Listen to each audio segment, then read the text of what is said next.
Olá, meus queridos, minhas queridas, meus incautos, minhas incautas, meus queridos freaks, meus estranhos. É bom tê-los aqui comigo nesse momento tão interessante, tão legal, que é o retorno das catacumbas do Cinema Félix, agora transmutado em podcast. Sim, já vamos ter um primeiro episódio, um episódio de estreia bem legal, que eu acho que tenho certeza absoluta que vocês vão adorar. Então, vocês podem ouvir esse podcast, inicialmente no Spotify e em breve uma versão com imagens no YouTube, tá certo? Sigam o nosso @CinemaFerox no Instagram, o @Mondodiallo Podcast no Instagram também, tá certo? Vamos lá, vamos começar uma nova jornada juntos. Então, sem mais delongas, vamos apresentar o convidado do primeiro episódio do Cinema Félix Cast, que é um rapaz que já está há muito tempo como youtuber e falando de terror e afins e assemelhados, tudo ligado a esse universo, né, do cinema fantástico, que também é roteirista, produtor, mexe com música, vamos falar sobre isso depois, quero saber detalhes da banda dele, e é gateiro também, gateiro fanático, e que é o nosso querido Lucas Maia do Refúgio Cult. Tudo bem, querido? Fala, Marcelo, tudo bem? E você? Primeiro, obrigado aí pelo convite. É uma honra, eu não estava sabendo que era o primeiro, então é uma honra estar aqui com você, que é uma verdadeira enciclopédia do terror. E sou um pouquinho de... Eu acredito que a gente tem essa vida, né? Então, por isso que você citou que eu faço tanta coisa, porque eu tento, ainda mais tendo saúde, quando a gente tem saúde ali, pelo menos um pouquinho, então vai fazer uma música, vai produzir um filme, vai fazer vídeo pro YouTube e vai passar tempo com os gatos também, que é uma coisa que eu amo. Sim. Com certeza. Só para começar, assim, a situar as coisas, qual que foi o insight, o estalo que você teve? Vou fazer um canal falando sobre cinema fantástico. Então, eu vejo filme de terror desde quando eu era molequinho, né? Eu tô com 35, então desde ali dos 12 anos, 11, 12 anos, eu já estava nisso. E naquela época não tinham muitos amigos meus, né? Um ou outro até gostava, mas eu fui crescendo e não tinha muito. Na época que eu comecei ali em 2015, eu acho que o Cinema Félix é de 2013 ou 2014? Por aí. É por aí, né? Então eu lembro que já tinha o Cinema Félix, o Jetro, se eu não me engano, vem ali em 2014. Tinham canais, mas eu lembro que na época eu pensava assim, cara, eu tenho muita vontade de falar sobre as coisas que eu assisto rotineiramente, e eu não tenho muito com quem falar. Então, eu sou formado em jornalismo, né? Então, eu fui levando de uma maneira extremamente despretensiosa. Era para ser um divertimento mesmo, assim.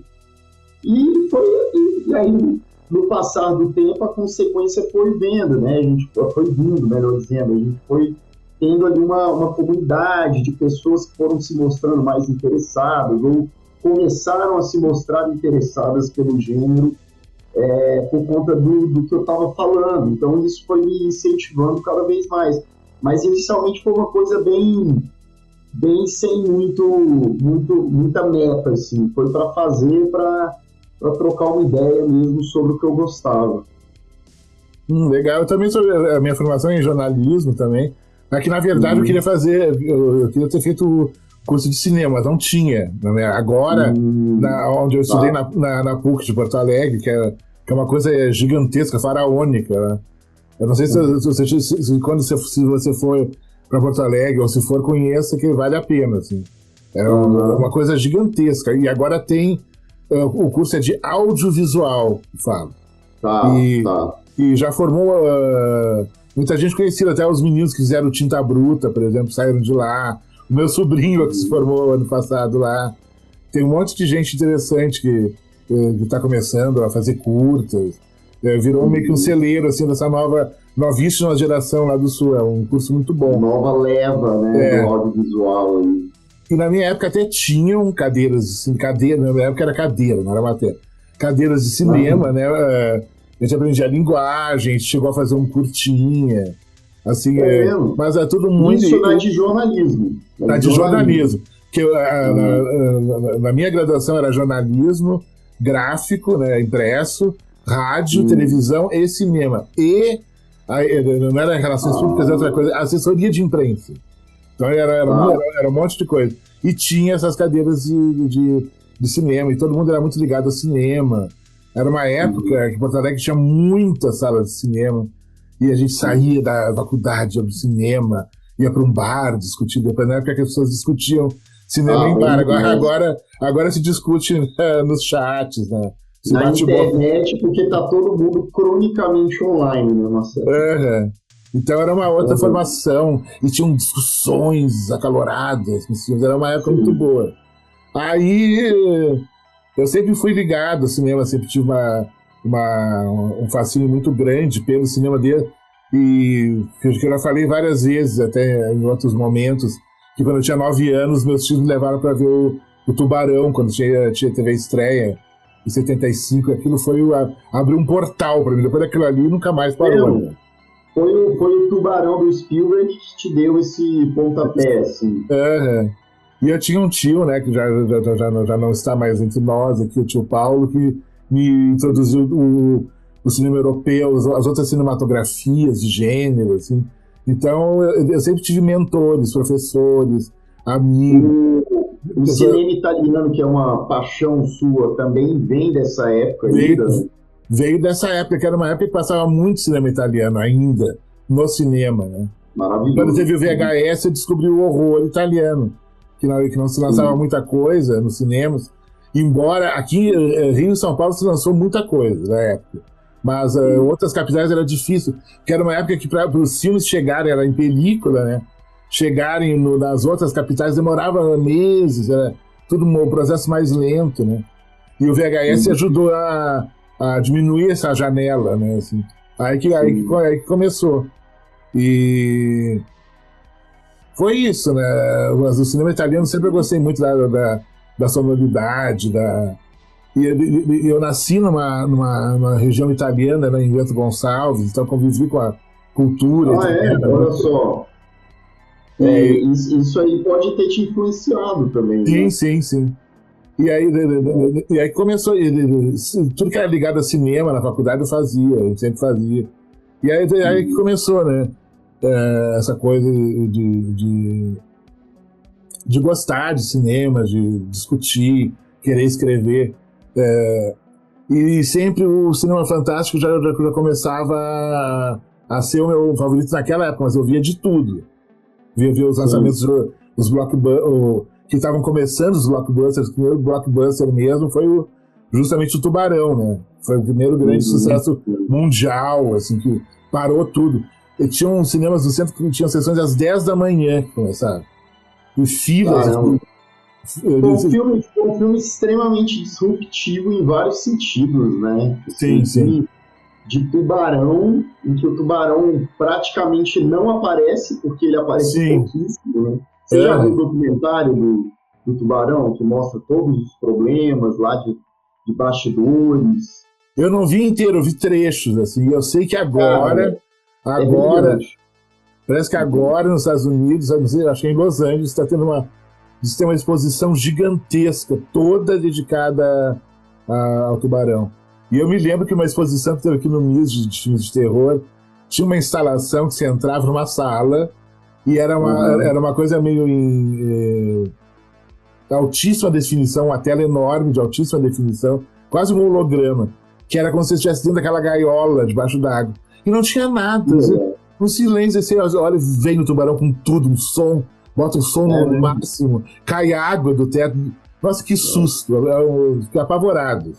Eu acho que o Tubarão do Spielberg, o filme funciona e é tão marcante também por conta dessa coisa sugestiva que ele faz, né? Esse terror sugestivo, psicológico.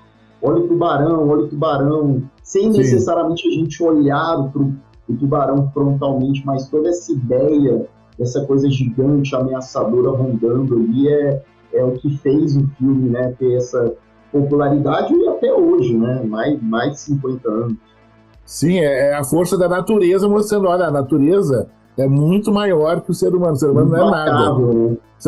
Nós somos micróbios que estamos daqui a alguns milhares de anos, mas a Sim. Terra em si tem milhões de anos. Os dinossauros têm também milhões de anos, né? É uma coisa que apareceu agora. Exato.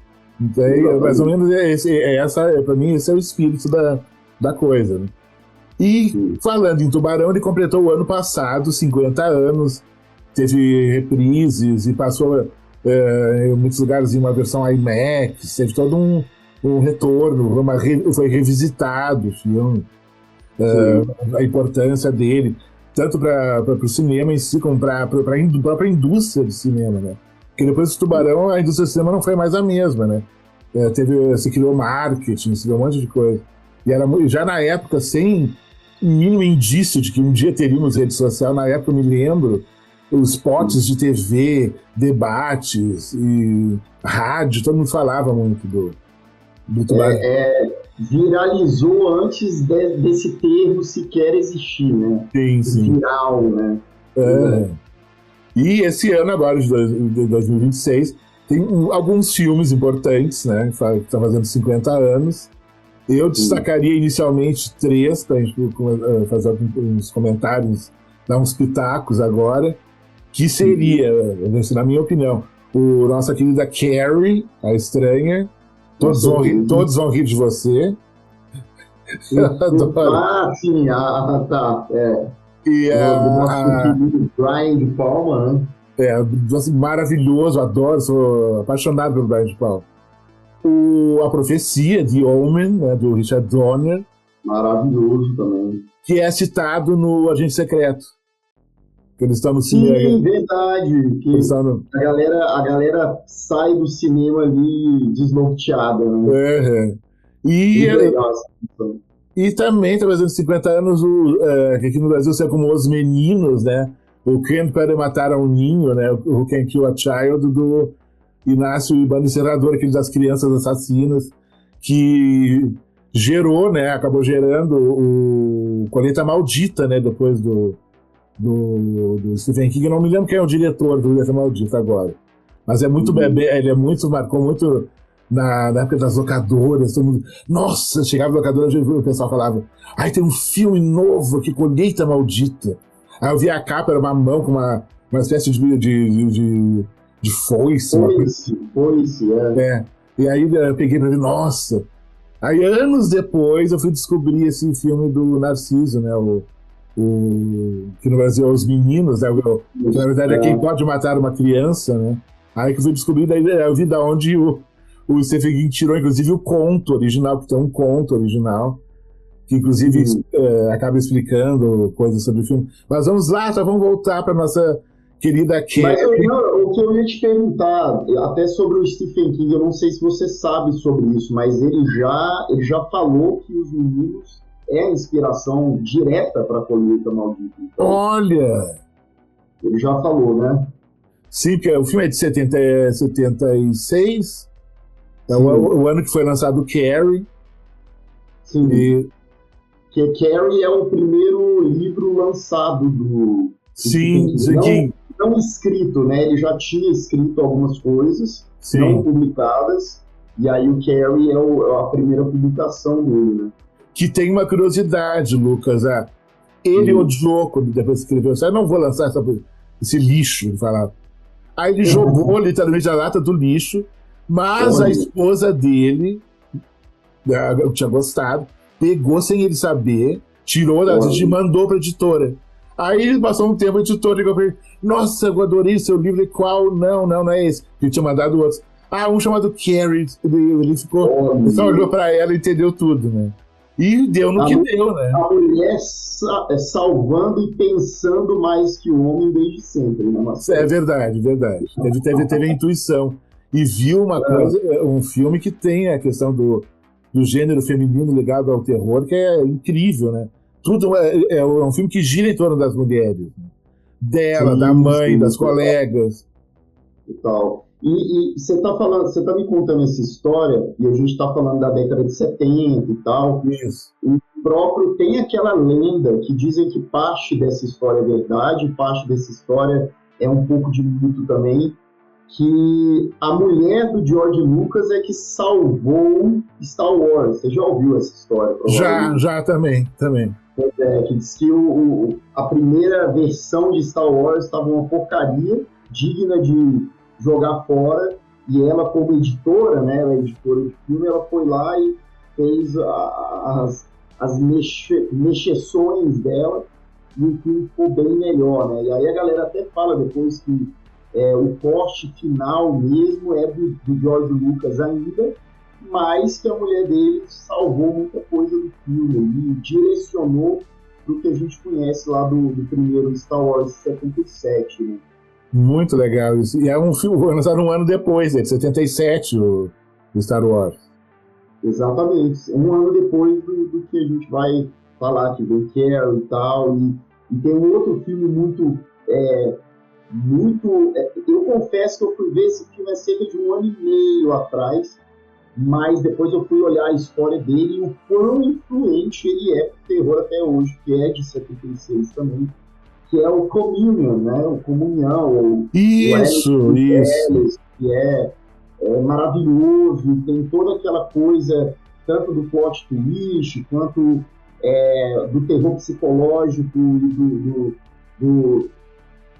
do simbolismo do assassino, né? Eu tô tentando não falar muita coisa, mas do simbolismo do assassino, a roupa e a máscara do assassino. Sim. Vamos falar.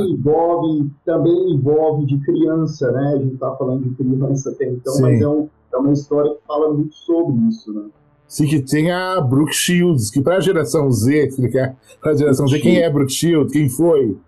Foi um dos maiores ícones da cultura pop dos anos 80, final de 70, 80, que estrelou a Lagoa Azul. Lagoa Azul, exatamente. Amor Sem Fim, do Franco Zeffirelli, filmes muito populares. Ela se tornou um rosto muito icônico. Mas ela... O papel dela, não foi? Nesse filme, né? Eu acho que foi, não foi?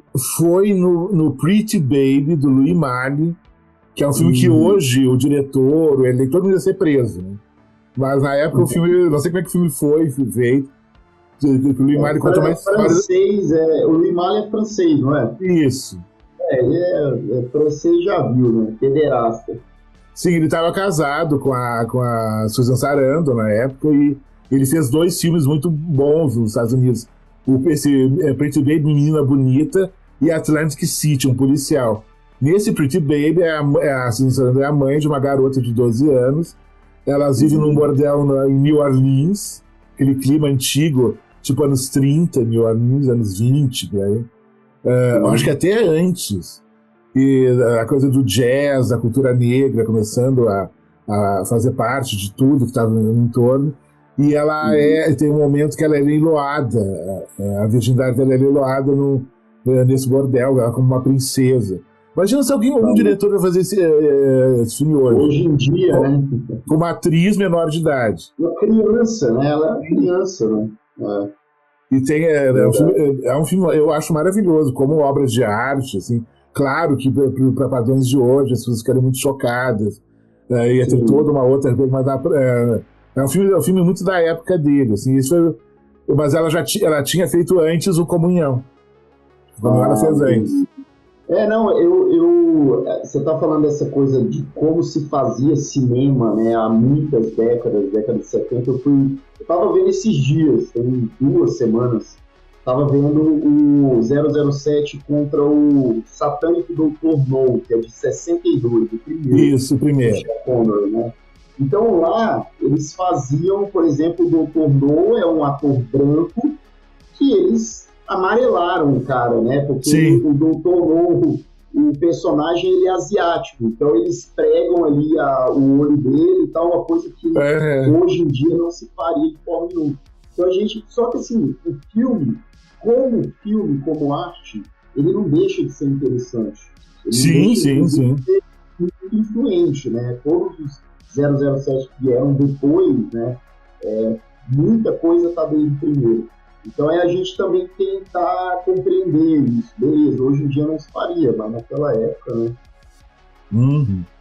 E antes de a gente voltar pro pro Carrie, essa coisa do Comunhão também para a época, é um filme que tem toda uma questão da violência, de violência contra menores, contra crianças, que é uma coisa que não é muito usual no cinema americano, é muito raro isso. Agora, esse último It, né, que teve na série, que até tem, que foi uma ousadia, porque nos Estados Unidos há meio que uma regra não oficial, assim, você não pode ter violência com criança, vai ter cenas envolvendo violência e criança. É muito raro. Você vê nos... Essas empresas gigantescas que é a Warner e a HBO, que estão responsáveis pela série, terem passado isso. E para mim é legal porque a gente está falando de uma obra de terror, de fantasia, né? Então, felizmente, crianças também podem ser vítimas. Mas eles exageraram no sentido assim, extrapolaram no sentido, né? Assim, não negativo da palavra, né? Mas para a obra em si funciona. Sim, e voltando pro Carrie, você lembra a primeira vez que você viu o Carrie? Em que circunstâncias? Foi na TV? Foi quando passou na Band?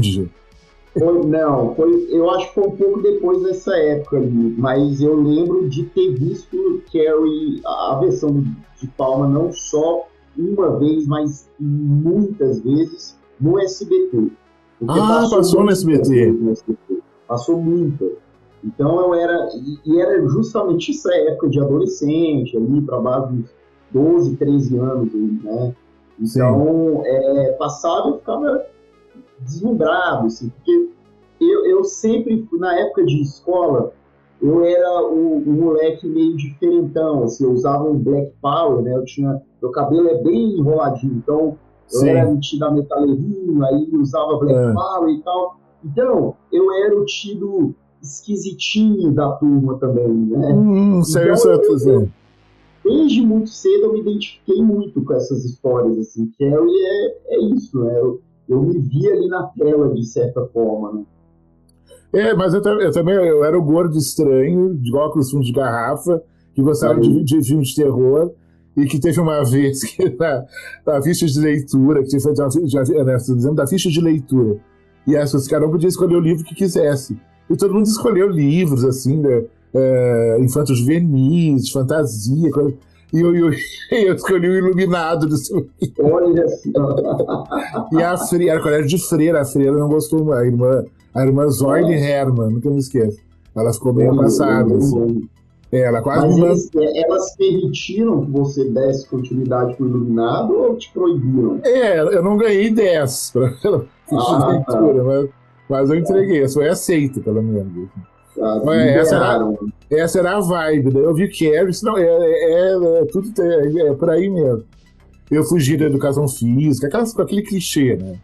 Sofria bullying, aquela coisa muito da época, que na época não existia a palavra bullying, não existia essas coisas. Não, tinha que aprender a sobreviver, né? Nesse ambiente aterrorizante, pra mim, que era a escola, né? E no colégio de freira, que tinha coisa da culpa católica. Foi maravilhoso pra mim. Nessa época de infância que a gente sofria bullying e tal, se tacasse a gente no meio do mato, na floresta, a gente sobreviveria, porque a gente passou por essa época. E você, principalmente, que eu venho de uma época que eu fazia década de 90 e início dos anos 2000, você vem antes, né? Então acho que tende a ser até pior, né? Algumas coisas ali, né? Então, por questão de sobrevivência mesmo. E tem um detalhe legal que no box que teve da Versátil, do Brian De Palma, tinha o livreto, eu fiz o texto da Carrie. Aí eu mergulhei, fui atrás de um monte de coisas ligadas ao filme. Aí nas pesquisas eu consegui uma informação que a Sissy Spacek, ela ficava isolada de toda a equipe. Ela só entrava, na hora de gravar, vinha o produtor, levava ela pro set, ela gravava e se escondia. Porque a Carrie era uma pessoa isolada, ela não tinha amigos, ela tinha coisa da mãe que a reprimia e ela não tinha amigos. Ela era isolada, sofria bullying, era maltratada, então ela para criar esse clima, tanto para ela, para a interpretação dela, quanto para a relação com os outros atores, para ficar durante a filmagem, ficar essa tensão no ar, ela em si, não foi o Brian De Palma que ela sugeriu isso, vou me isolar, porque a Carrie era uma pessoa isolada, ela não tinha ninguém. Ela fez quase um método, então, né? Sim. Então ela meio que teve esse isolamento, querendo ou não, isso projetou para a performance dela, que é espetacular também. E ela tá incrível. Até a gente estava comentando, né, dessas coisas de indicação pro Oscar. Parece que a que faz a mãe dela foi indicada, mas ela não foi. Ela não foi. Parece, eu não tenho 100% de certeza. Depois vocês mandem mensagem xingando que eu estou bobagem, mas eu acho porque se a Piper Laurie foi indicada ou não, se ela ganhou ou não. Porque nós tivemos a nossa Ruth, mas eu acho que ela não ganhou o Oscar. Se ela por acaso eu sei que não. Você mencionou da Ruth Gordon hoje.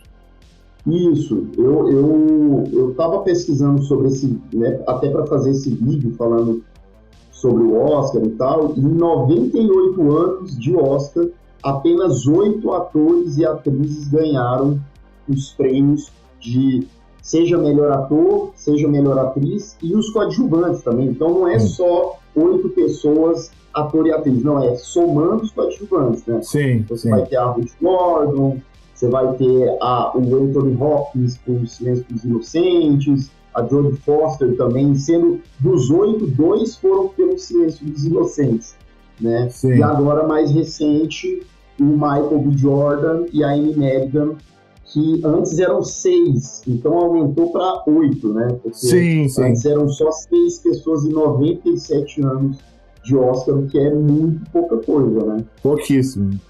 E a Piper Laurie, que faz a mãe da Carrie, ela tá incrível. A composição da personagem, que é uma coisa que pouca gente... eu vi poucas pessoas comentando isso. Elas são as únicas pessoas que têm um sotaque de que são uma coisa mais interiorana da América Profunda, que vive uma coisa religiosa muito pesada, uma repressão religiosa muito pesada, principalmente do sul dos Estados Unidos. Elas têm, e tanto ela quanto a Carrie têm esse sotaque, como se elas tivessem vindo vieram de um outro lugar e pararam naquela cidade. Que todos os outros o personagem não fala com sotaque. Não tem isso, né? Sim. Elas tiveram esse cuidado de aprofundar no sotaque mesmo, né? Isso é importante. Isso é uma coisa que, por exemplo, hoje em dia o cinema do Robert Eggers é uma coisa que o diretor meio que impõe ali, né? Dos atores e atrizes falarem como a nova Inglaterra do século XVII, por exemplo, né? Então, eu acho muito interessante quando existe essa imersão, inclusive linguística, né? E verbal ali dos atores, atrizes. E você acha que o Carrie envelheceu bem como filme de terror? No conjunto, efeitos, fotografia, roteiro, atuação? A última vez que eu revi Carrie deve ter uns 4 anos, mais ou menos. Eu lembro de ainda ter gostado bastante do filme, né? Eu não tenho na memória muito essa coisa dos efeitos práticos, né? Que eram muito práticos e tal. Mas eu lembro que em termos de tensão, o jogo psicológico, a própria performance da Sissy Spacek, da personagem da mãe, o fator bullying é uma coisa muito sufocante do filme, né? Porque isso é muito valorizado, até porque é o mote da trama ali, né? O que causa, né, a grande questão ali do terceiro ato. Mas eu acho que o filme ainda funciona muito bem nessa temática sufocante ali do bullying, e isso acarreta para essa personagem a nível sobrenatural, né? Sim. Ainda gosta do filme? Eu ainda gosto muito. Eu acho aquela parte final que ela usa a telecinese, né, para jogar as facas na mãe, que ela é crucificada da mesma forma que aquele santo, que seria meio que uma mistura de São Sebastião com Jesus. Mas é mais São Sebastião, né? Que São Sebastião foi morto com flechas, né? E ela tinha aquela estatuazinha, e a mãe morre da mesma posição da estátua. Aquilo ali eu achei genial. Acho isso muito moderno, assim. E tem a abertura do filme, que é hiper fetichista, né? A questão do chuveiro, a questão que o cinema tem do voyeurismo, de levar o espectador para o olho da fechadura e para ver como é o vestiário das meninas, né? Tem todos esses fetiches. Que já termina com a cena que ela tem a coisa da menstruação, que aparece o sangue, que é o signo que vai permear o filme, né? O sangue do porco, o sangue que é jogado nela, tem toda uma coisa do sangue presente. Acho que sim, tanto a questão do sangue quanto a questão da cor, né? Porque o vermelho, o final do filme ali, o baile, o vestido dela, o sangue que colocam, a iluminação que é jogada, então é tudo muito vermelho, né? Tudo muito essa conotação mesmo. Sim, o Brian De Palma perfecciona isso, né? Aquela sequência do baile demorou 1 semana para ser filmada. É mesmo. Imagina repetir tudo aquilo. E se tiver que repetir depois do sangue, ela tem que tomar banho, secar tudo, secar a roupa. Começar do zero. Eu conheço um pessoal que faz cinema, conta que se chove no set, tem que esperar para a chuva secar tudo. E secar o cenário, botar e trocar tudo. É muito complicado quando tem alguma coisa assim. E eu imagino. Da continuidade, né? Porque para você depois montar na sala de edição tudo, para não ficar. E olha que mesmo com esse cuidado, às vezes você falha uma coisinha aqui, outra ali, questão de continuidade é complicado mesmo. E sim, parece que ele tem a mesma equipe há muitos anos de edição que ele confia, né? E você vê, a edição nos filmes do De Palma é impecável, né? Sempre. Ele constrói o suspense pela edição, muitas vezes. Com certeza, é importantíssimo. Né? Um dia a gente grava uma coisa falando só do Brian De Palma, que você é tão fã, é que eu sou muito fã, né? Não, eu gosto muito. Eu acho que você é mais fã que eu, mas em termos de obcecar, de saber detalhes e tal, mas podemos sim, com certeza. É muito legal, nossa. E outro filme que eu acho que envelheceu, eu acho que tecnicamente, esteticamente, tem um poder de permanência. Esse tem um poder de permanência que me falou uma vez foi o Walter Salles falando de alguns clássicos que ele viu na Cinemateca Francesa, filmes dos anos 30, 40, que, passado décadas, ainda tem o mesmo impacto, a mesma força imagética e narrativa, né? E ele diz que isso é poder de permanência, que tem filmes que até se vê num ano, você vai rever o ano que vem e isso aqui que eu fiquei tão animado quando vi o ano passado, achei tão incrível, como esse filme envelheceu em um ano. Mas tem filmes que tem 40, 50, 60 anos que pra mim, é a profecia, né, do Richard Donner. É muito filme em termos de cinema clássico, como linguagem, é muito bom. E aqui as mortes na profecia são ultra estilizadas, né? Acho uma coisa impressionante. Tem a coisa do demônio 3 anos depois do Exorcista, né? Volta o capiroto, né, no cinema, o filho dele, né? E o que você acha? É muito boa essa correlação que você fez entre o Exorcista e a Profecia, porque eu acho que são 2 filmes que conversam muito, né? Os dois estão falando ali de capiroto, de entidade e tal, de momentos sobrenaturais, né? Eu acho que a Profecia ainda enfatiza mais ainda na diferenciação das mortes, né? São mortes ali que, para a época, eram muito mais polêmicas e viscerais, né? Até porque o Exorcista ele é mais intimista, o filme praticamente todo é dentro de um quarto, né? Dentro de uma casa. Mas ambos também têm a questão de toda a mítica que se cria dos bastidores, né? A Profecia também teve supostamente gente morrendo em acidente de carro, que estava na produção do filme, e gente que adoeceu, bababá, que também é muito sabido que o próprio Exorcista tem várias dessas teorias, né? Então tem gente que fala que é bobeira, tem gente que fala que tem essa correlação, mas são filmes que, acima de tudo, acima de bastidores, que até hoje, mais de 50 anos depois, ou no caso da Profecia, 50 anos depois, são extremamente influentes, né? Com certeza. E essa coisa da década de 70, que se falou muito do demônio, do satanismo, era um tema que foi recorrente nos anos 70, embora tenham filmes de horror muito realistas nos anos 70, como Massacre da Serra Elétrica, por exemplo, que até a questão do realismo, do horror, foi bem pungente, mas teve muito filme ligado à bruxaria, teve Suspiria, né?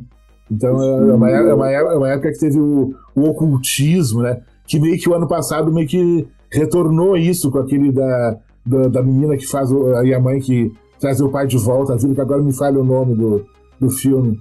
Você falou. Repete pra mim o que ele fala, o filme?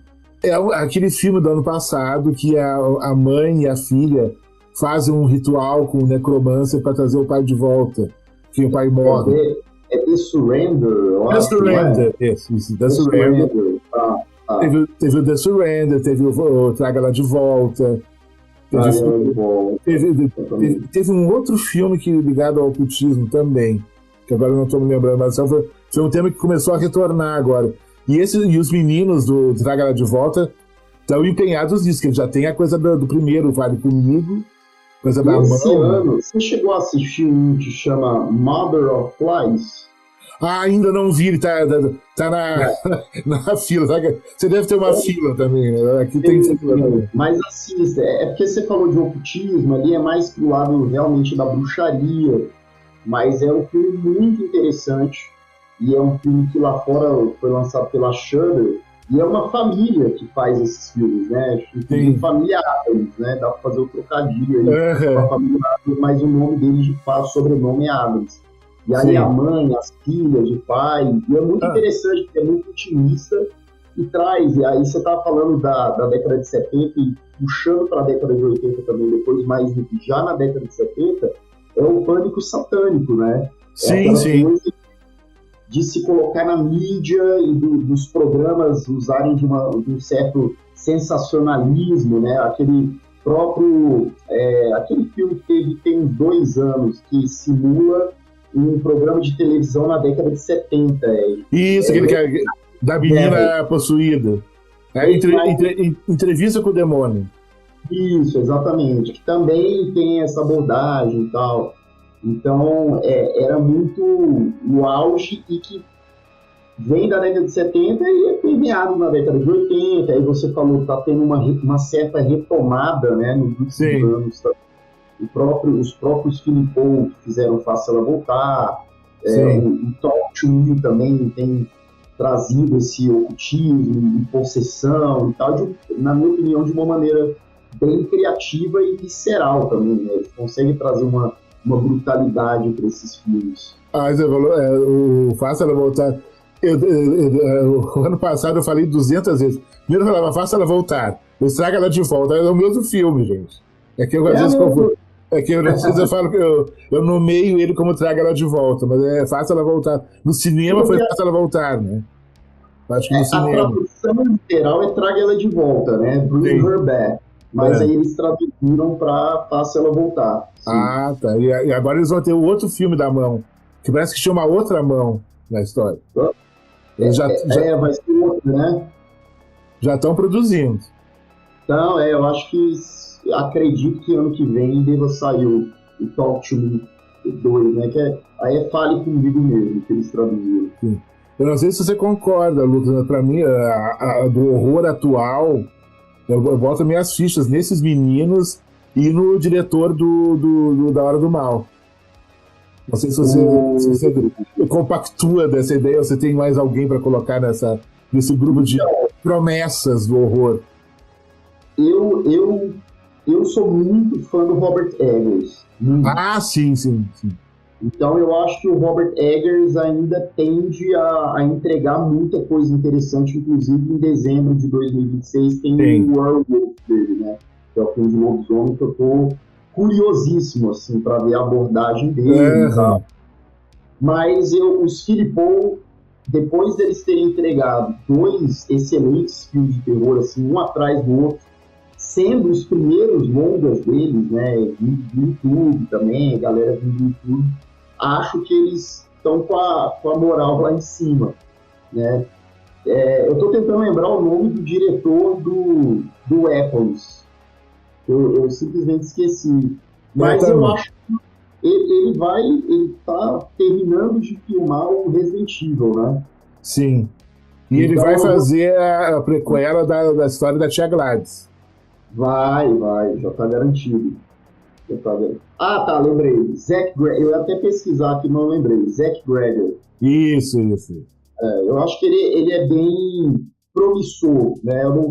Talvez eu não colocaria ele entre os meus mais cotados, assim, até porque eu acho que o próprio Jordan Peele é um cara que... A gente cai muito no senso comum, né, da coisa, mas inevitavelmente são nomes muito talentosos, né? Então, eu acho que... Mas eu tô bem ansioso para ver essa versão de Resident Evil ali do Zack Gregor, porque eu acho assim, se ele acertar numa adaptação do cinema de algo que até hoje não acertaram muito, né? Sim. Pelo contrário, aí sim eu acho que ele se consolida aí como um grande nome do meio. Ah, com certeza. E esse Resident Evil aí, eu conheço gente que é muito fã do jogo, que detesta todos os filmes. Não conheço nenhum fã do jogo que gosta de alguma adaptação. Eu gosto do terceiro. Eu sou muito fã dos jogos, joguei praticamente todos, desde moleque também. Eu tenho um guilty pleasure nos primeiros, até o terceiro, que é o Extinction, né? Que é a extinção. Isso. Então eu tenho ali uma nostalgia. Não que eu considere bons filmes, não acho que a direção. Eu revi o primeiro esses tempos e tem muita coisa que não. Depois desses. É de 2002, então tem 23, 24 anos. Então não envelheceu muito legal algumas coisas.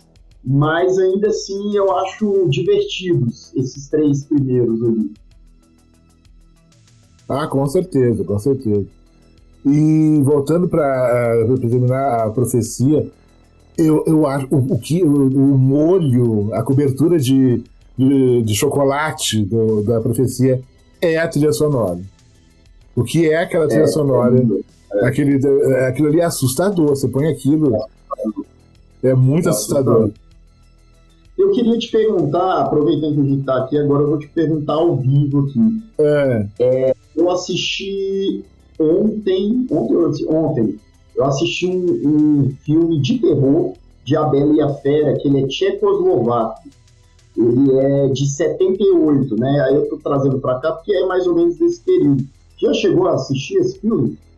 Sim, é de um diretor que agora, precisamos perguntar o nome agora, não aqueles nomes da leste europeu. Sim, eu vi partes dele, ele é muito, eu achei o estilo dele muito interessante. Ele tem esse pessoal do leste europeu, assim, dos anos 70, tanto no horror como principalmente na ficção científica, tem coisas muito interessantes, muito diferentes. Eu acho que foi você que falou do Globo de Prata, uma coisa assim. Fui eu. É essa vibe, é esse pessoal dessa época. Os Zulavs que é o mais famoso. Zulavs, exatamente. Mas eu fiquei impressionado com esse A Bela e a Fera, porque eu não conhecia até pouquíssimo tempo, e é uma abordagem que ele dá de mão ali com o terror mesmo. Então ele consegue trabalhar esses extremos do que é bonito, belo, com algo que é horrível, mas realmente horrível, né? Realmente sujo, feio, grotesco. Bem interessante, fica até de dica para quem ainda não conhece. Sim, a dicotomia beleza e grotesco. Perfeito, é isso, dicotomia. Essa mas tem que saber trabalhar, né? Aquilo como eu comentei sobre o Faça Ela Voltar, vou botar o meu título do cinema. O ano passado, não sei com quem que eu comentei, aquela cena da angustiante que tem na faca. Nossa. Ela é maravilhosa, extremamente bem dirigida, mas um outro diretor, se ele errasse um pouquinho mais pra cá, a cena ia ser um desastre. Aí que tem que saber. Até entrar na coisa do caricato, né? Da comédia. Às vezes fica caricato, né? Sim. Tem que saber essas dicotomias, esses extremos, tem que ser. O diretor tem que saber muito bem trabalhar. Se não souber, não faz. Porque quando ele faz errado, estraga o filme inteiro. Aí eu pego esse exemplo e coloco para esse filme tcheco. Ele soube misturar as coisas de uma maneira artisticamente relevante como obra de arte. Acho que aí que está a força desses filmes. Mas isso vem do talento do diretor, né, Lucas? Com certeza, não, é a delicadeza, é a mise-en-scène, né? Ou seja, o cara ele sabe exatamente como ele quer filmar para transpor aquelas emoções, né? Então eu estava vendo o filme, apesar de eu conhecer de cabo a rabo a história de A Bela e a Fera, porque todo Sim. mundo conhece, ainda assim eu fiquei muito desconfortável. Ainda assim, a fera, para mim, era algo muito ameaçador nesse filme, algo grotesco. Mas, de novo, o diretor, ele sabe contar aquela história, ele sabe filmar de uma maneira que transpõe isso muito bem, né? Ai, eu não sei se você viu aquele filme La Bête, que é de um outro polonês, que fez o Contos Imorais. Acho que você é muito jovem, né? Não deve Esse eu ter não visto. vi, esse eu não vi. É um Ah, esse Zorovovzik, é um nome bem. Ele tem uns filmes, ele tem o Contos Imorais, que é muito famoso. E todos foram proibidos na época no Brasil, depois eles acabaram estreando.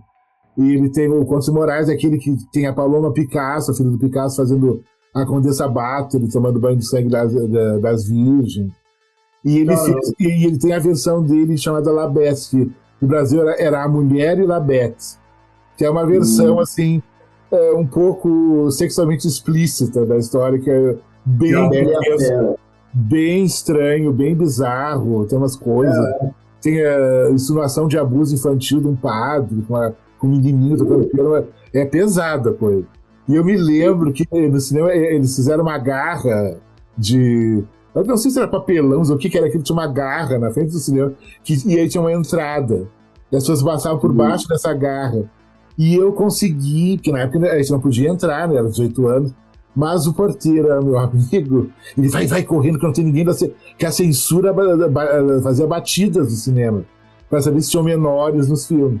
E aí, não tem licença, eu entrei, me deparei com aquilo numa época que eu não estava muito preparado para ver, eu saí um pouco traumatizado sim. da sessão.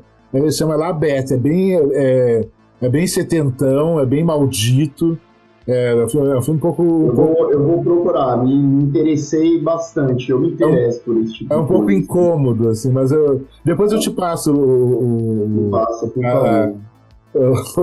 os dados do filme aí. Mas o rapaz que te deixou entrar, que liberou, ele contribuiu sem saber para a existência do cinema Ferox, do Ah, Seu Amor sim, Por... sim. Né? É Porque verdade, ele fez verdade. parte do universo. Uhum. Ah, é muito bom.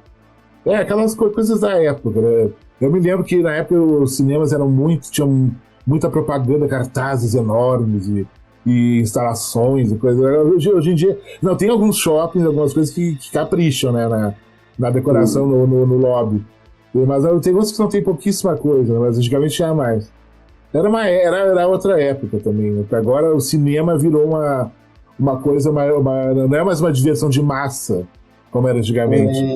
E eu acho, Marcelo, que com a popularização da internet, das redes sociais, aí a gente vai buscar de 20 anos para cá, enfim, mas é muito mais fácil as pessoas terem acesso aos teasers, trailers e às vezes até aos próprios filmes, né? Sim. Então parece que essa coisa da redução, o que, pô, é muito legal você ir no shopping e ver uma estrutura como você disse que viu das garras e tal, mas a galera já tá mais preguiçosa ou deixando de fazer isso porque tá tudo na internet, que alcança muito mais gente. Aí a pessoa ela já sai de casa convencida a assistir o filme. Eu acho que antigamente tinha muito. Beleza, as pessoas já tinham uma ideia do que ela queria assistir, mas muita gente também era convencida por esse marketing físico, né, e prático que tinha ali na frente, né. Sim, porque eu sinto muita falta, Lucas, daquela coisa, aquela sessão lotada, da catarse, principalmente filme de terror. Pô, é bom demais. Eu me lembro que quando eu era moleque, fui ver era os zumbis do Holocausto, o zumbi do Holocausto. Tô E tem, ligado, e, tô e tem uma ligado. cena que ele mata o zumbi com a hélice com a lancha, com a cabeça do Aham. zumbi. Na hora que ele estoura a cabeça do zumbi, a molecada toda. Sabe? Lotado, isso é muito legal. Em êxtase, Isso né. sabe, não tem mais isso. Infelizmente. Embora eu não tenha visto filmes como Terrifier no cinema, que dizem que tem sessões que as pessoas gritam, desmaiam. Isso eu não cheguei a ver. Mas É, é muito raro hoje em dia, né? Isso. E tem essa coisa de é, massa, né? Porque, esse, por exemplo, é um dos marketings do Terrifier, né? Com sim, 2 foi assim, com 3 foi assim, porque como é um filme que ele abraça o gore sem dó nem piedade, né? Então eles falam que as pessoas passam mal, mas aí até de fato isso rolar não dá para saber exatamente, mas chama muita atenção, né? Chama muita atenção.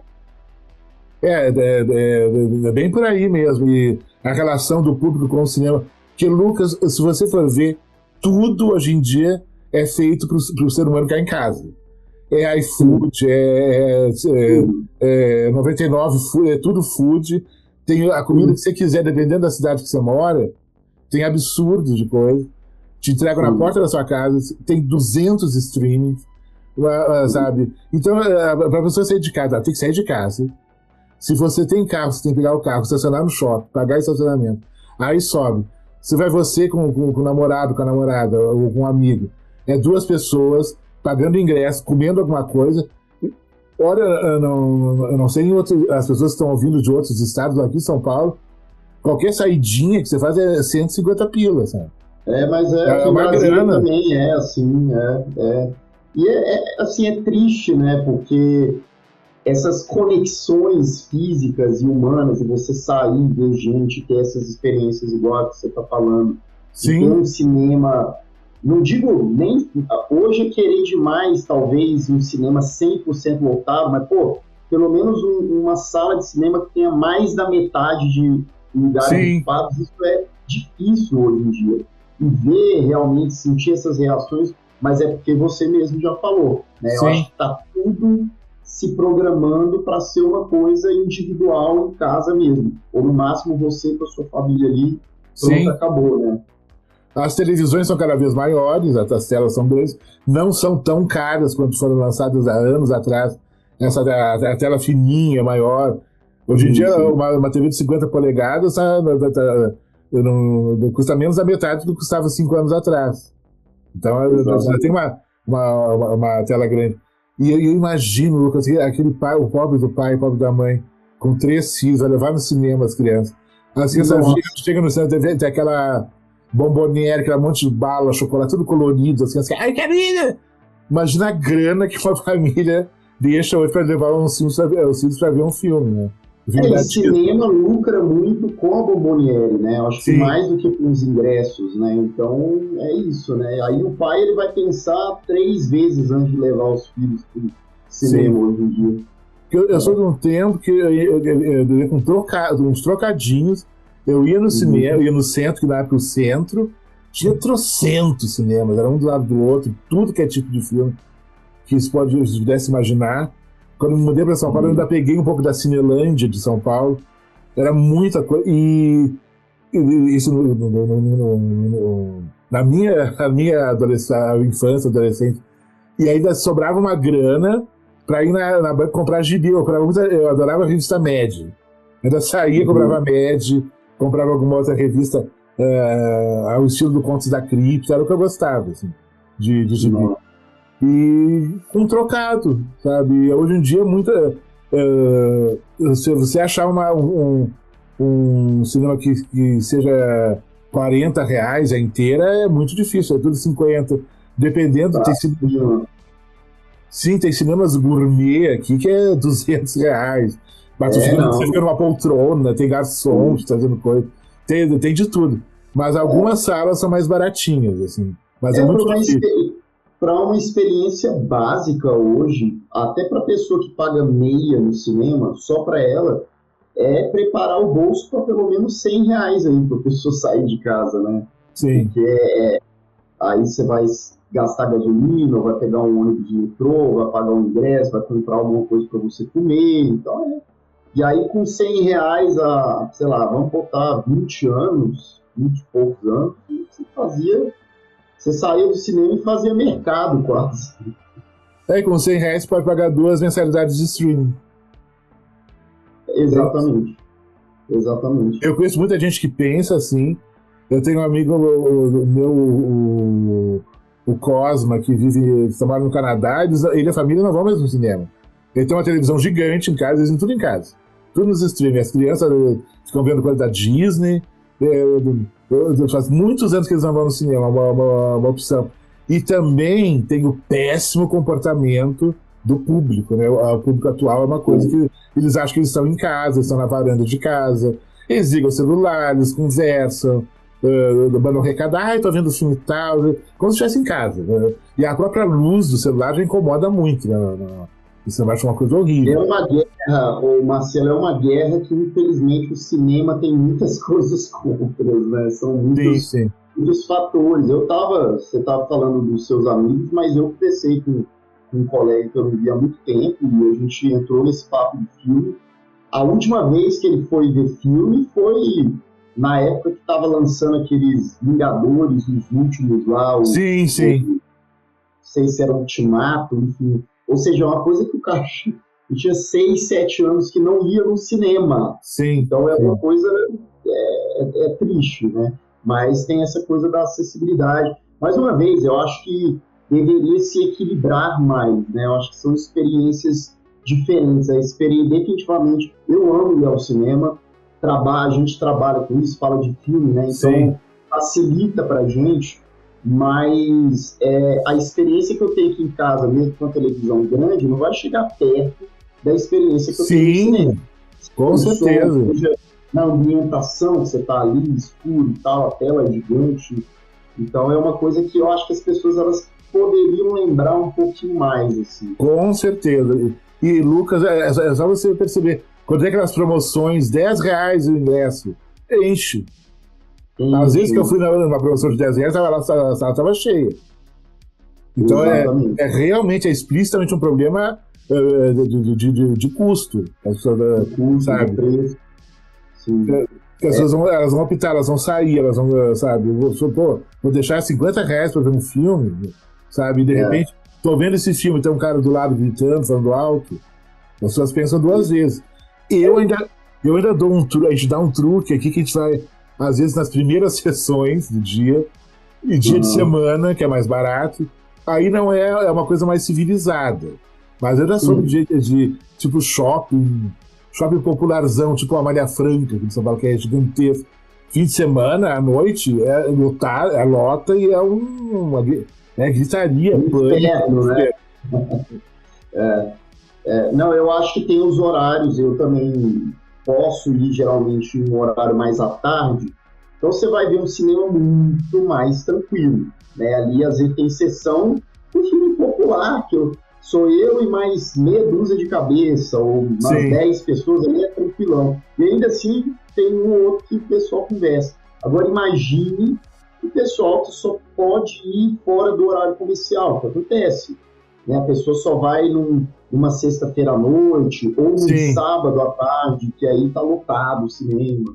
Né? Então a pessoa ela já vai desanimar, ela fala, pô, tá lotado, o povo gritando, sim. adolescente conversando, às vezes nem só adolescente, adulto também conversa, né?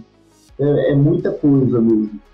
Imagina uma sessão do Pânico 7 de molecada à noite, o cinema lotado, que deve ser Nossa, gritaria, né? Que deve ser. assustador. Exatamente. Que eu ainda não vi. Eu penso em ver o filme, já venho falando, pelo amor de Deus, que filme horrível. Que filme não sei o quê. É, Eu não tive nenhum estímulo para ver o filme até agora. Eu vou engraçado. esperar. Não, eu vi uma galera gostando do filme, falando que Pânico é aquilo mesmo, que não dá para esperar. Eu, particularmente, achei o mais fraco da franquia. Assim. Sim. Eu acho o filme. Beleza, a gente está no número 7 da franquia, né? Então muita É, coisa já foi feita até lá. Mas ele realmente tem uma coisa meio genérica, meio robótica. O próprio Kevin Williamson parece que está num piloto automático mesmo, assim. sim. Então é uma pena, porque eu queria me divertir mais com o filme, mas não acho que Sim. seja uma grande adição à franquia, não. Não é porque slasher é diversão, horror é. Até uma professora, até aquela que foi autora daquele o Horror no Ar, ela falou uma vez numa live que, gente, vocês estão. Tem gente que leva muito a sério, os críticos levam muito a sério o horror. Gente, o horror é entretenimento. Ela fala, horror is entertainment. E slasher dentro dessa questão do horror e entretenimento, o slasher é o mais de entretenimento Mais ainda, que né? tem. Eu me lembro dos primeiros Sexta-feira 13 no cinema, dos primeiros A Hora do Pesadelo no cinema. o público, nossa, vibrava, ria, Gargalhava, né? gritava, dava um gargalhado, gritava, levava um susto. E é isso, sabe? Essa ingenuidade, né? Tá se perdendo. O slasher tem essa coisa, né? Vamos ver o que vai vir agora. Tem alguns slashers anunciados esse ano, mas eu não... Tem. Inclusive tem um slasher vindo aí que eu tava super ansioso, mas que já eu não fico correndo atrás, mas você ouve as pessoas comentando, quem já viu, que é aquele Psycho Killer, que é do mesmo... Ah, sim, sim. O cara roteirizou Seven, que é um baita filme, né, do David Fincher, e ele resolveu dirigir. Dizem que o filme é uma bombinha, aparentemente. Certo, que é slasher também, né? Então, mas vamos ver e tirar as conclusões aí. O moço o ruivo, aquele, o Danny Nogari, não gostou, meio que detonou o Psycho Killer. E ele gosta de terror. Ele não é ele não é. A sorte que o Danny Nogari não é aqueles críticos que não gostam de terror e já vai com uma vontade, ele gosta. Ele gosta. Tem essa vantagem, que é muito difícil, né? Porque eu mesmo, nessa altura do campeonato, eu não sou considerado assim, um crítico, assim, embora tenha até uma formação acadêmica de crítico. Mas você eu não sou considerado.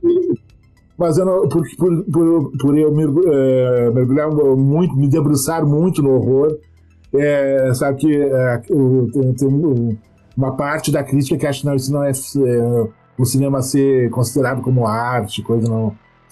Mas eu particularmente acho bobagem limitar isso. Eu acho que, pelo contrário, né, o seu trabalho de pesquisa, aprofundamento e tal, é uma coisa que, inclusive, muitas pessoas não chegam nessa superfície sequer, né? Sim, então sim. Eu acho que a crítica, a análise, ela tá nisso. Eu acho que é porque a galera bota as coisas muito numa caixinha só, né? Sim. Não, para ser crítico tem que criticar todos os gêneros e tal. Não, cara, ele pode ser crítico de filme de terror tranquilamente, né? Tranquilamente. Sim, isso é uma coisa muito do Brasil, que os nossos irmãos aqui na Argentina, no Uruguai, eles gostam de terror, gostam de ficção científica, gostam de filme policial, cinema de gênero, gostam muito, assim, não tem nenhum preconceito. Assim. E tem uns que falam, que a nossa crítica ela vem do molde da crítica francesa. A crítica francesa é muito mais aberta. Você vai numa... Eu já vi livrarias em Paris que você encontra livros com ensaios críticos, de críticos ferrados, falando de Lúcio Fulci, de Joy D'Amato, sabe? Livros de capa dura. Aqui você vai tentar fazer isso em termos acadêmicos. É difícil achar alguém que oriente, vai te orientar com relação a isso. Marcelo, eu tenho para mim assim, quando a regra é cagar a regra, a gente tem que desconfiar. É verdade. É não levar muito em conta. Então, eu acho que é isso. As pessoas limitam muito o que é uma crítica, o que é uma análise, né? O que é debater sobre. Então, eu acho que existem métodos e formas diferentes e tá tudo certo, né? Eu acho que a pessoa querer, por exemplo, o cara acordar um dia e falar, eu quero ser um crítico, ou uma pessoa que analisa o cinema dramático ou o cinema musical e tal, e ele se especializar, aquilo ele não vai ser menos crítico do que um crítico que se diz a moda francesa, sei lá, enfim. Né? Então... Sim, muitas vezes até se chocam quando eu falo que eu coloquei o valor sentimental no topo da minha lista dos melhores do ano, mas como? Eu achava que isso ia voltar na minha lista horror, ou cinema de gênero. Não, eu vejo de tudo. E eu tenho condições de fazer um vídeo falando tanto de Belatar, tanto de Bergman, quanto de Ari Aster, sabe? Quanto de Lúcio Fulci. Olha só que maravilha isso, né? Sabe? Essa amplitude, né? E uma coisa que eu queria saber, já que a gente estava falando há pouco da profecia, porque eu não me lembro se você deve ter feito o vídeo aquele prequel da profecia, que é a primeira profecia, né? Você gostou? O que você achou? Cara, eu surpreendentemente gostei bastante. Né? Eu acho que ele tenta, ao mesmo tempo, eu tenho essa impressão no filme, que ao mesmo tempo que ele resgata os elementos do clássico, do original, até porque ele é uma prequel, né? Ele também tenta ser um filme diferente, né? é mais pela perspectiva da freira, tem aquela coisa italiana ali de, tipo, aquela coisa mais conservadora, né? O filme, ele brinca com isso e traz o pânico satânico também de uma maneira bem crua até em alguns pontos do filme, Sim, né? sim. Tem momentos desse filme que eu vi no cinema na época e lembraram o Possessão, né?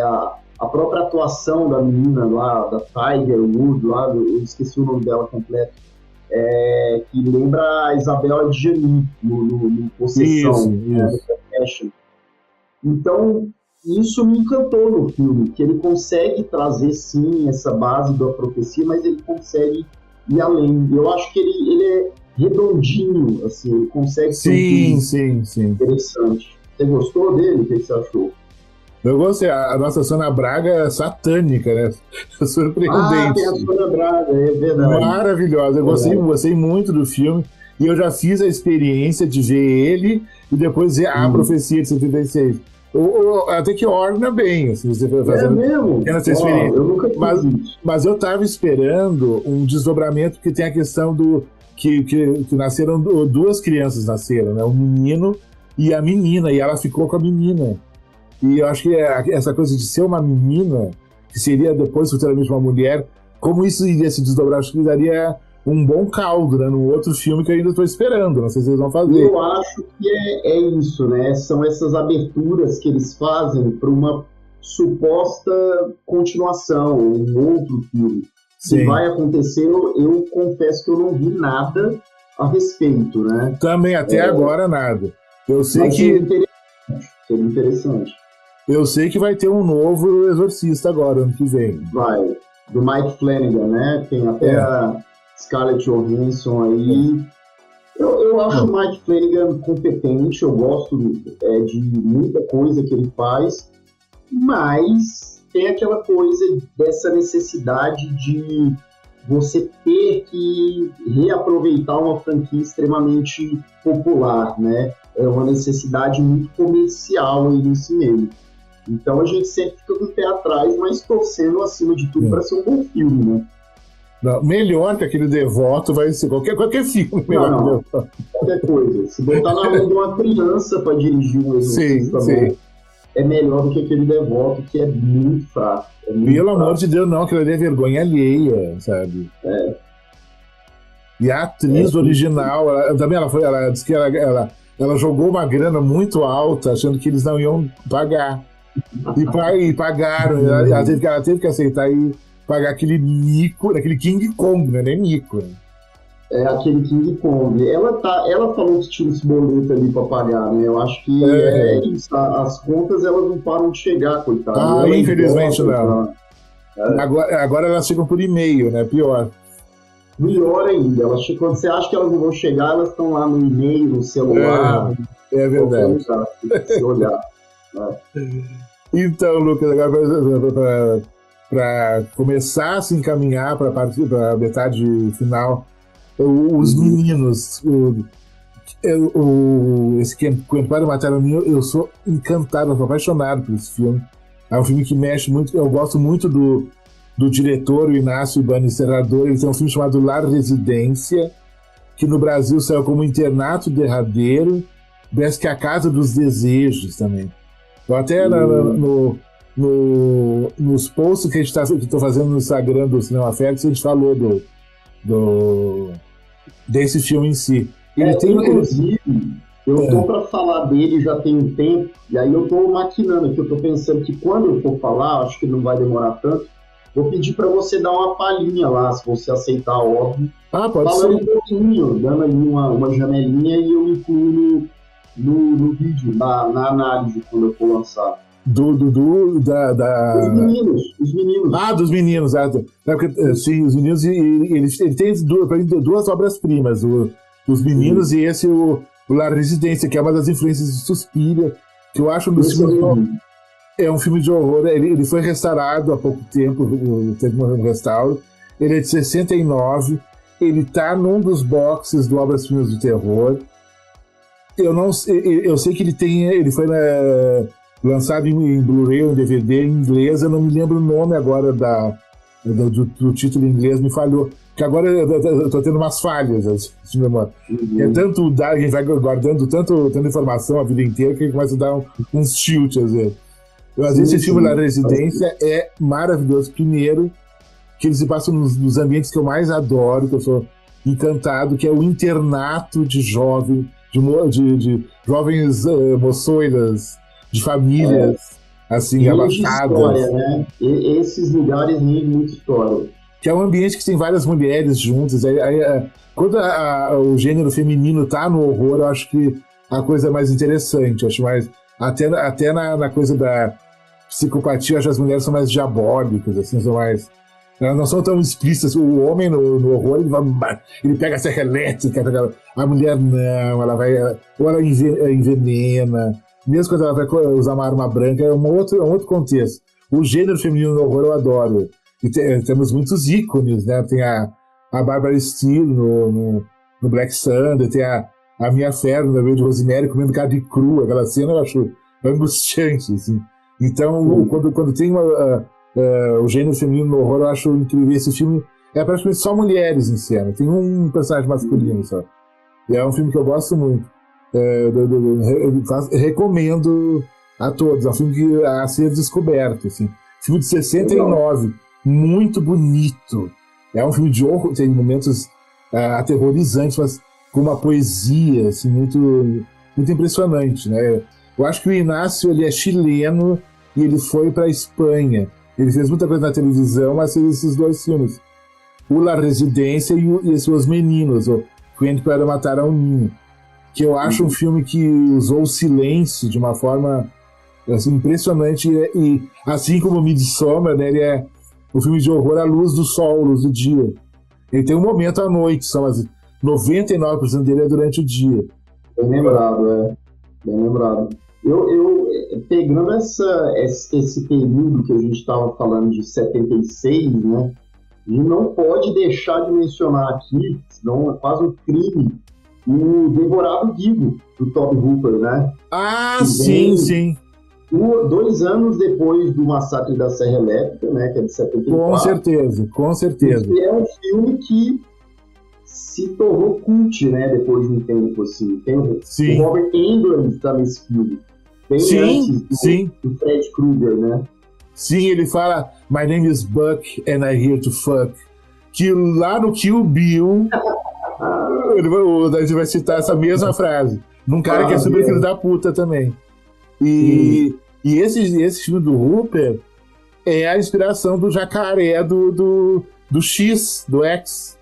Lá que é o bichinho de estimação da Via Gotti lá. Bem lembrado, inspirou demais mesmo. Inspirou muito. Maravilhoso. E é um filme todo feito em cenário, Lucas. Que coisa incrível. É tudo cenário, não tem nenhuma externa aquilo. Tudo filmado em cenário. Maravilhoso. Isso eu não sabia. É isso. Ele tem uma fotografia bastante elaborada, tem um filme muito bom, gosto muito. Muito legal, gosto muito também. Preciso rever, faz tempo. Foi bom você ter se lembrado. É Eating Alive e Death Trap. É que depois teve o Eating Alive de Canibais, de 1980, que chama Eating Alive também. Tem muita gente que confunde os dois filmes por causa desse título. Mas tem o Death Trap também. É muito legal.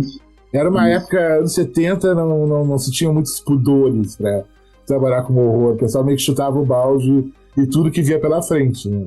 Exato. Não, e principalmente nesse que eles chamam de Cannibal Boom, né? Que você falou do Eating Alive aí.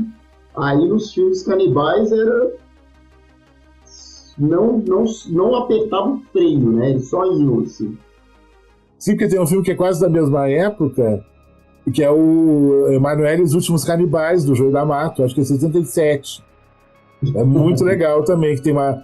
Ai, que horror, que eu vou falar desse filme, eu lembro que tem a irmã Ângela, a freira, que que cuidava de umas crianças, né, que tinha um negócio que era na selva, e ela é atacada pelos canibais, eu falo isso, e as pessoas dão risada, mas é horrível. Mas ele misturou Nunsploitation com um filme de canibal, assim, no mesmo momento colocou aquilo ali. Mas é muito legal, gosto muito. Adoro o Joey D'Amato, acho muito bagaceira, muito legal. Adoro o Antropófago, adoro o Blue Homem, podreiras que ele fez. É um diretor que eu gosto muito. Vamos relembrar, né?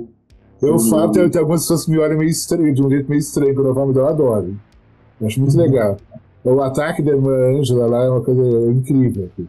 Mas mudando de assunto, voltando pros meninos. Você acha que hoje as pessoas iam aguentar ver aquele filme de cinema com tanto tempo de silêncio absoluto? Hoje a gente vive na época do multitasking, né? Então, assim, a pessoa tá, inclusive, piorou quando o streaming agora é muito mais popular, então a pessoa tá na casa dela, então ela tá vendo o filme, mesmo sendo um filme agitado, com diálogo, ela tá olhando o celular, tanto é que a Netflix já tornou um modus operandi, já está instruindo os diretores e roteiristas a repetirem frases para o público que não está prestando muita atenção. Olha só que absurdo isso. Olha só que, né? E isso, aí você pega um filme com os meninos que tem muita contemplação, tem muito momento de silêncio, meu Deus, a pessoa ela vai entrar numa live no meio do filme, né? E é um filme de atmosfera, como se costuma falar, que é muito do cinema dos anos 70, tem muitos filmes que aquele silêncio, você ouve o vento, e vai a cena longa. E pra mim, a cena mais diabólica que tem no filme é aquela hora que a esposa do protagonista está grávida, sentada naquele lugar, não tem ninguém, tudo deserto, e entra aquela menina, com aquela cara, assim, e começa a se aproximar dela e põe a mão na barriga dela, assim. Ai, você tem um bebê aqui, um dia você vai ter o seu bebê também. Eu acho que a menina é fofa, querida. Quando, na verdade, ela tá passando aquela coisa diabólica das coisas, ela tá passando pro feto da mulher. Que vai começar a sugar a vida dela depois. Isso é muito... Que filme, que é isso? Exato, é muito perturbador isso. Meu Deus. É bizarro. Sim. E genial, né? Se parar pra pensar, é genial. E colocando criança... É aquela coisa, né? A gente já teve, o próprio Profecia tem essa coisa, a criancinha, aquela coisa delicada, pequena, mas que é o grande mal, né? Sim. É a perversão. E esse filme não é só uma criança, né? São vários. Então... O Dummy é um fofo, qualquer um diz, que bonitinho. O demônio é muito ardiloso, muito engenhoso. Eu não vou colocar como meu filho para assustar as pessoas. Quero que as pessoas fiquem encantadas com ele, querendo se aproximar dele. Que achei ele bonito. Ele criou bem o seu herdeiro, né? E as continuações lá de A Profecia é o Sam Neill, né? Sim. No terceiro, no segundo ele é um garoto que não... Eu não me lembro quem é o garoto que faz o segundo. Mas também não. Sam Neill é no terceiro, verdade. O segundo tem aquela cena que a mulher está na estrada, que um corvo pica os olhos dela e ela está na estrada e vê um caminhão de 10 toneladas. Eu achei exagero demais. E joga ela longe. O que é isso? Pra quê? Calma, menos. E sempre o corvo. Sempre o corvo antecede as mortes. A morte, exatamente. Muito bom. Muito bom mesmo.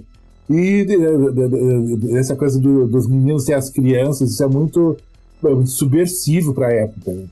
Tanto que o título é Quem Poderia Matar uma Criança? Quem pode matar um menino? Porque a criança, ela tem a seu favor a presunção da inocência. Sempre. Uma criança sempre vai ser inocente. Uma criança nunca vai fazer o mal. E você já deve ter visto vários filmes que tem crianças diabólicas, né? Terríveis. Eu tô lembrando, você tá falando, eu tô lembrando aqui do Veneno para as Fadas. Você já deve ter visto. Sim, das meninas. Excelente também, excelente. Esse filme inspirou muito, inclusive o Guilherme Del Toro sempre fala desse filme. Ele menciona que é um dos filmes favoritos dele, que traz muito essa coisa de criança maléfica e gera muitos filmes de terror bizarros por conta dessa subversão, desse contraponto, né, entre a inocência e a perversão. Sim, do Taboada, o mestre mexicano. Ele Taboada, bem lembrado. Sim, o mais negro que a noite, que é de um gato. Eu lembrei de você. Sempre eu vejo esse filme, lembro dos meus amigos que gostam de gato, de você, do Primate, da Beatriz Saldanha, que são gateiros. Até a Beatriz Saldanha, uma vez, ela fez uma live com a Patti Frank falando só sobre filmes de terror com gatos, elas ficaram 1 hora falando. É muito filme.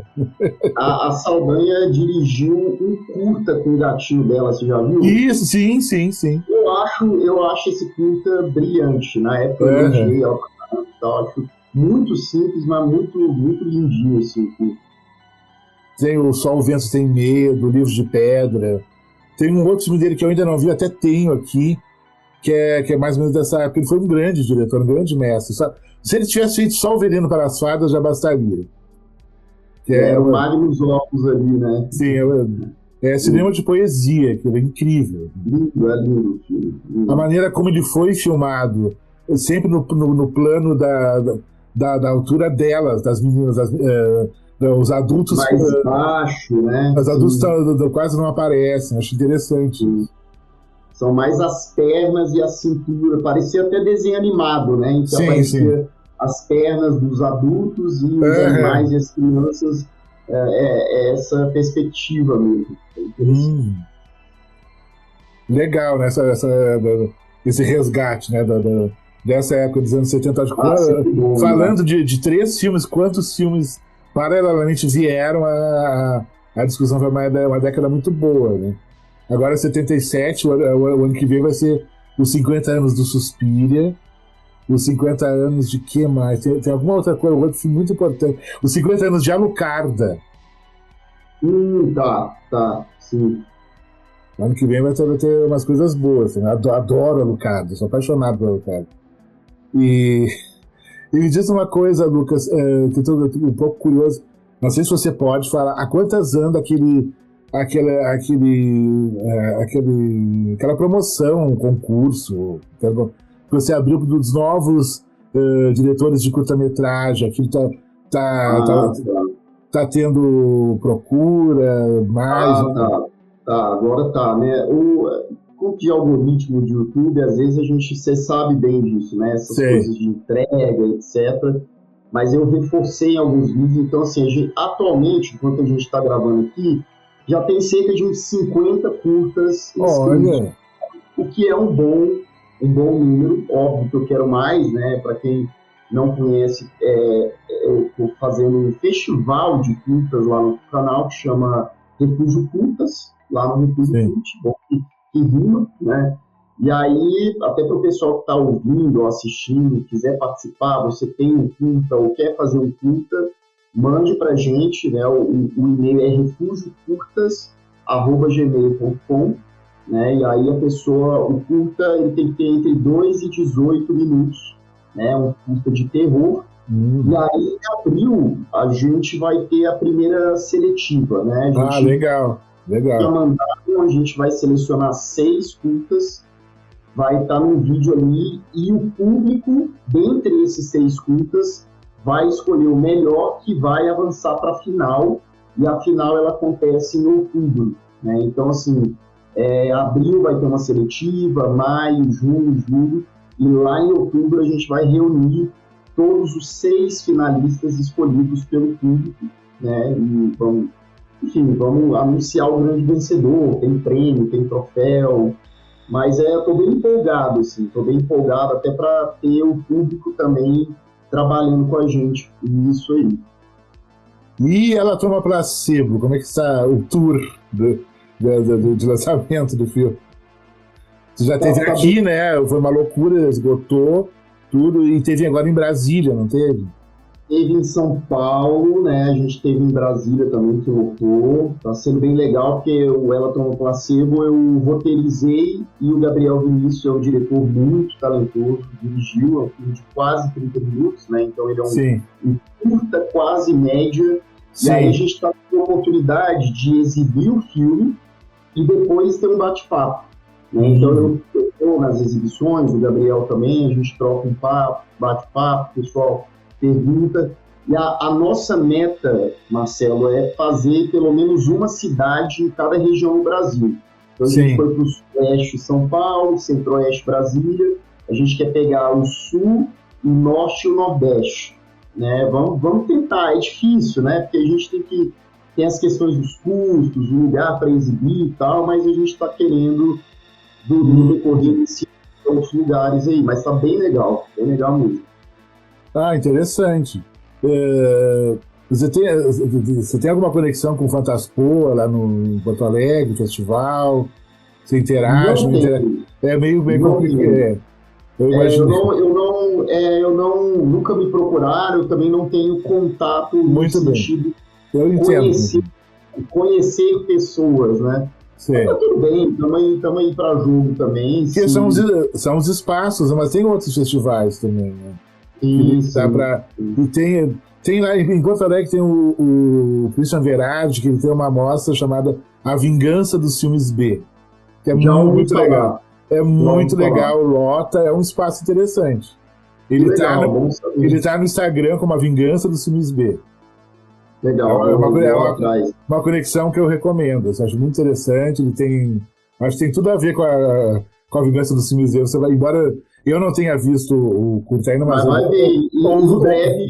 Em breve eu vou te passar. Embora ouvi vários comentários, vários retornos, acho que tem tudo a ver com a Vingança dos Filmes B, que eu acho uma amostra mais interessante. Legal, e obrigado também por incentivar e também recomendar, enfim. E além de tudo, como se não bastasse, ele ainda tem se mexe com música. Como é que começou isso? Você já teve outras bandas, quanto mais garoto, mais moçoilo? Tentou mexer com isso agora? Como é que é essa história? Porque assim, igual eu estava te falando, né? Eu fui nascido e criado em Goiânia, morei em Goiânia até os 18. Então eu comecei a mexer com banda desde que eu tinha 15 anos. Cantava em banda, autoral, de metal, barra rock, mais puxado por heavy metal.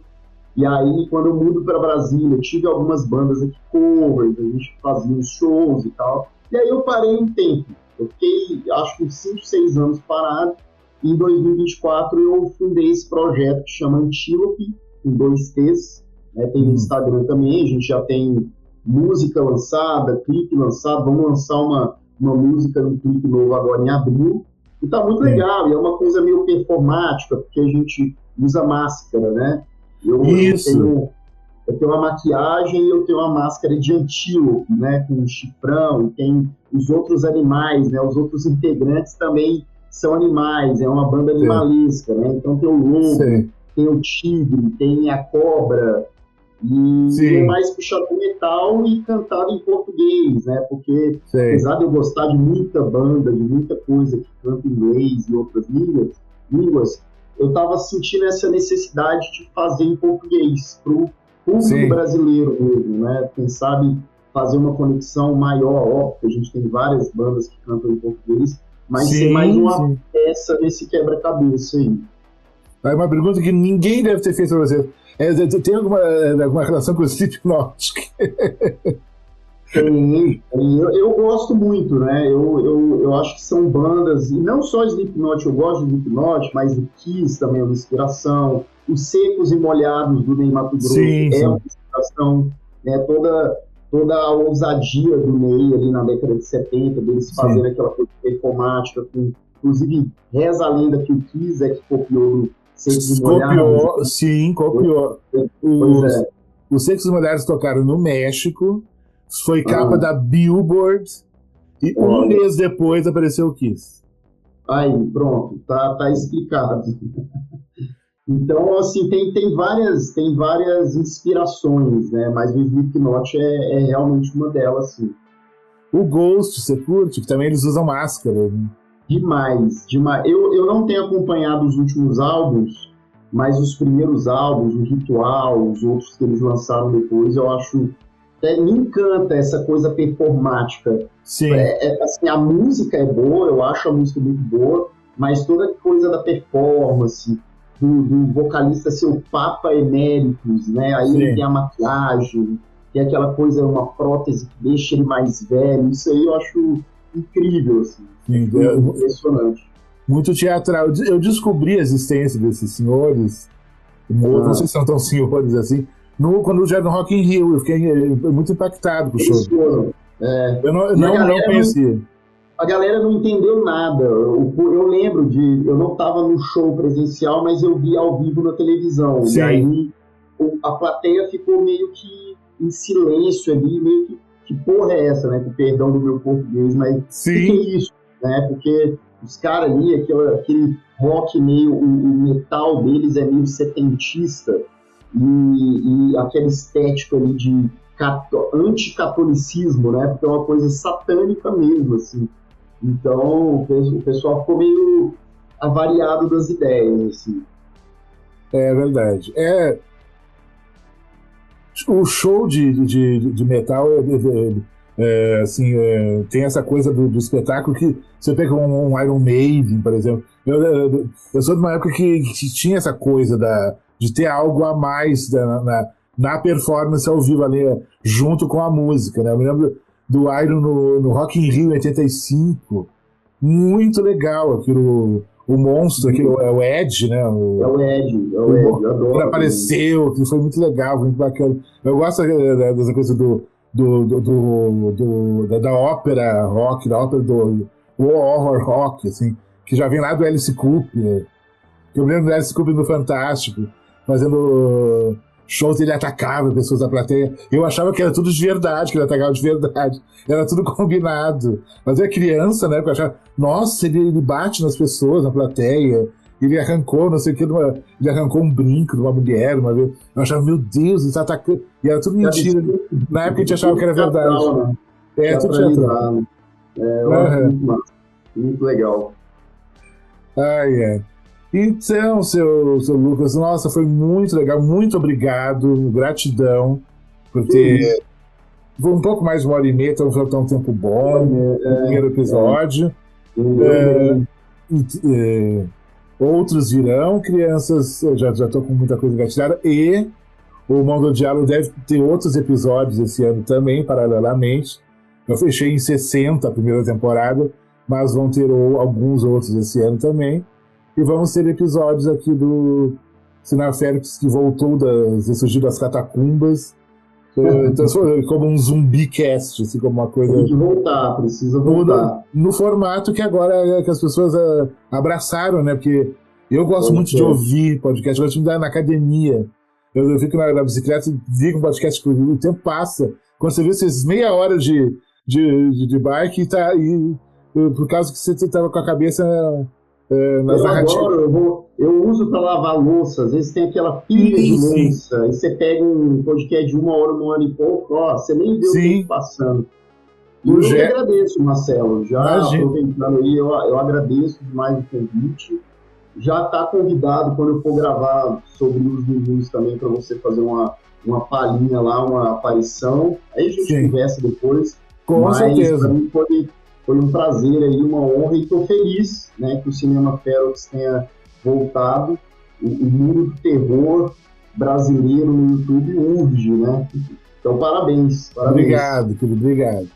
E nos vemos em breve, crianças. Eu não gosto de prometer, assim, vai ter que estar por enquanto. Ainda não tem essa coisa de tais e tais dias, ainda não. Calma, tenham calma. Um dia teremos cenário, vão ser...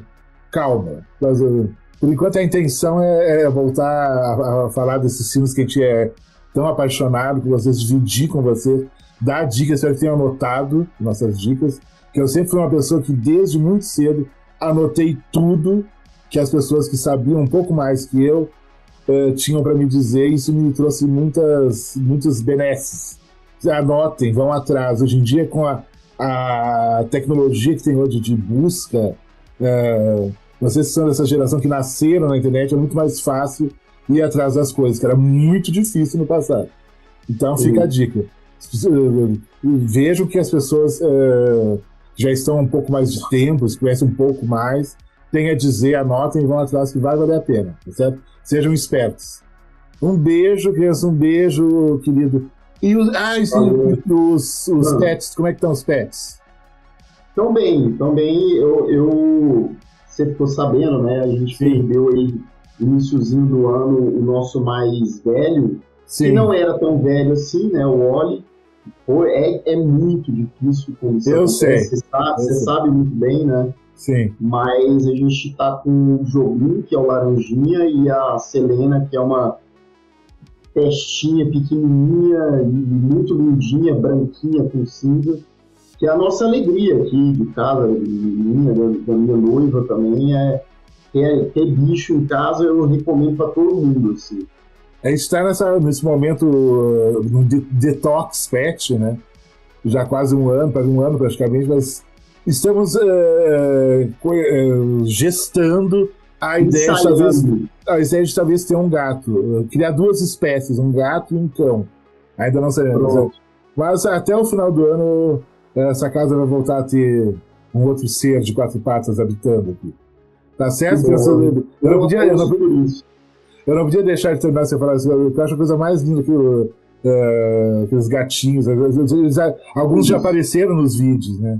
Você já colocou eles A para Selena, às participar. vezes eu tô gravando, ela pula aqui na poltrona, e eu deixo porque é maravilhoso, o pessoal gosta. Gato em podcast é uma maravilha. O do Daniel lá do Nerdacast já teve gato que derrubou a live ao vivo. É uma coisa Lindos os gatos dele, eu maravilhosa. tive lá, eles são lindos, nossa, maravilhoso. Maravilhoso. Então é isso, gente. Viva nossos pets. Quem tem pet, que trate muito bem, aproveite quando eles estão aí com Por vocês, favor. que depois que eles vão embora, não adianta. Né? Então, deem o carinho que eles merecem, que eles dão carinho assim, sempre, sem esperar nada em troca. Amor incondicional, né? Um amor assim. Tá bom. Valeu. Tá bom. Tchau. Tchau. Valeu, obrigado, gente. Beijo.